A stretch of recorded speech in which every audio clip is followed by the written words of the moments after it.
آج میں آپ کے ساتھ ایک ایسی ٹرکش کہانی شیئر کروں گا جسے سن کر آپ کو اندازہ ہوگا کہ پاکستان کے وردی والے حکمران اور ان کے منتخب کردہ شیروانی والے حکمران ملک کے اصلی مسائل حل کرنے کی بجائے ایسا کون سا نسخہ استعمال کرتے ہیں جس سے عوام کے مسائل تو اپنی جگہ پر موجود رہتے ہیں، لیکن ان مسائل کے حوالے سے ملک میں پایا جانے والا شور شرابہ مدھم پڑ جاتا ہے۔ کہانی سنانے سے پہلے یہ بھی بتا دوں کہ یہ کہانی مرحوم ستار طاہر نے ترکی ادب سے ترجمہ کی تھی اور انہوں نے کافی ساری کہانیوں کا ترجمہ کیا تھا اور یہ ترجمہ کتابی شکل میں شائع ہوا تھا۔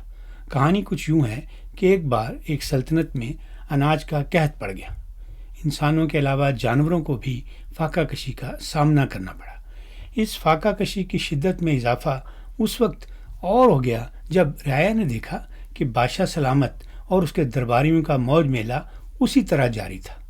آج کے حالات میں یوں کہہ لیں کہ بادشاہ اور اس کے درباری پہلے کی طرح دیسی گھی میں بنے ہوئے ککڑ اور بکرے کھا رہے تھے۔ رعایا نے اس زیادتی کے خلاف شور مچایا، لیکن جب بادشاہ نے نظر انداز کر دیا تو رعایا کی نمائندگی کرنے والے کچھ لوگوں نے بغاوت کا اعلان کر دیا۔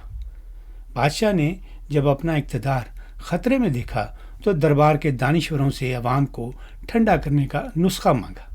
سیانوں کی مجلس شورا نے تجویز دی کہ بھوکی رعایا میں سے جو بھوکے زیادہ اونچے اونچے نعرے لگا رہے ہیں انہیں فوری طور پر تمغہ صبر سے نواز دیا جائے۔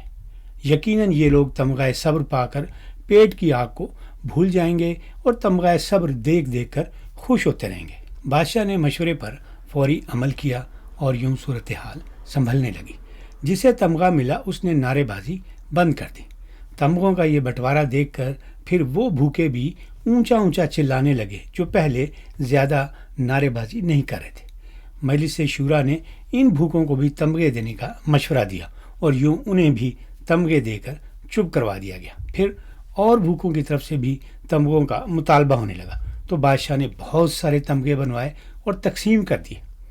اتنے زیادہ تمغے بنوائے گئے کہ ملک میں ہر قسم کی دھات ختم ہو گئی، لیکن نعرے باز بھوکوں کی تعداد تھی کہ بڑھتی جا رہی تھی۔ پھر چمڑے اور لکڑی کے تمغے بنوائے گئے۔ انسانوں کو تمغے ملتے دیکھ کر سلطنت کے جانوروں نے بھی احتجاج شروع کر دیا۔ دربار والی سیانی مجلس شورا نے جانوروں کے حوالے سے بھی یہی نسخہ تجویز کیا اور یوں جانوروں میں تمغوں کی بندر بانٹ شروع کر دی گئی۔ سب سے پہلے شیر کی باری آئی، پھر ہاتھی اور اس طرح چیتے اور دیگر جانوروں کو بھی تمغے پہنا کر خاموش کر دیا گیا۔ بادشاہ کی سلطنت میں گدھے بھی بڑی تعداد میں موجود تھے۔ انہوں نے جب دیکھا کہ تمام جانوروں کو تمغے دے دیے گئے ہیں لیکن انہیں تمغوں سے محروم رکھا گیا تو گدھوں نے اس ناانصافی پر شور مچانا شروع کر دیا۔ سارے گدھے بادشاہ کے محل کے باہر احتجاج کرنے لگے۔ بادشاہ تک جب گدھوں کے احتجاج کی خبر پہنچی تو اس نے ان گدھوں کے نمائندوں کو دربار میں بلایا اور پوچھا کہ وہ کیا چاہتے ہیں۔ گدھوں نے کہا کہ جس طرح دیگر جانوروں کو تمغے دیے جا رہے ہیں ہمیں بھی تمغے دیے جائیں۔ بادشاہ نے پوچھا کہ تم گدھوں میں ایسی کیا خوبی ہے کہ میں تمہیں بھی تمغے دوں؟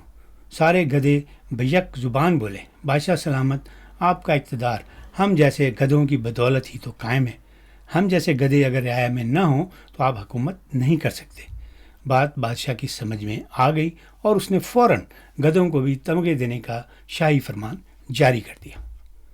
یہ تھی ستار طاہر صاحب کی ترجمہ کی ہوئی کہانی، اور اب اگر آپ اپنے ارد گرد نظر دوڑائیں خاص کر پاکستان میں تو آپ کو ایسا لگے گا کہ یہی کچھ پاکستان میں ہو رہا ہے۔ پاکستان کے اصلی حکمران بھی اپنے وردی والے کارکنوں کو مطمئن اور خاموش رکھنے کے لیے ہر سال تمغے دیتے رہتے ہیں، وہ بھی بغیر کوئی جنگ لڑے، اور ان اصلی حکمرانوں کے اشاروں پر حکمرانی کے جوہر دکھانے والے بھی ہر سال بہت سارے ایسے لوگوں کو تمغے دیتے ہیں جو انہیں عوامی مسائل پر احتجاج کرنے والوں کو کنٹرول کرنے میں مددگار ثابت ہوتے ہیں۔